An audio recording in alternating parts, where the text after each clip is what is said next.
अहम खबर शामिल करेंगे। DGISPR की निजी टीवी से गुफ्तगू। खित्ते में अमन खराब करने वाले किसी अमल का हिस्सा नहीं बनेंगे। ईरानी जनरल पर हमले के बाद खित्ते में तब्दीली आई। आर्मी चीफ ने कहा है कि खित्ते में कशीदगी कम होनी चाहिए। जी बिल्कुल, आपको बताएं कि DGISPR की निजी टीवी से गुफ्तगू। उन्होंने गुफ्तगू में कहा कि खित्ते में अमन खराब करने वाले किसी अमल का हिस्सा नहीं बनेंगे। मजीद उन्होंने कहा कि ईरानी जनरल पर हमले के बाद खित्ते में तब्दीली आई।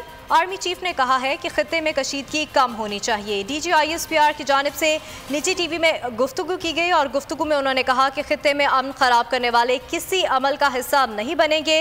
ईरानी जनरल पर हमले के बाद खित्ते में तब्दीली आई और मजीद उन्होंने कहा कि आर्मी चीफ ने खित्ते में कशीदगी कम होनी चाहिए, ये भी उनकी जानिब से कहा गया है। आपको बताएं कि DGISPR की जानिब से कहा गया है कि खित्ते में अमन खराब करने वाले किसी अमल का हिस्सा नहीं बनेंगे।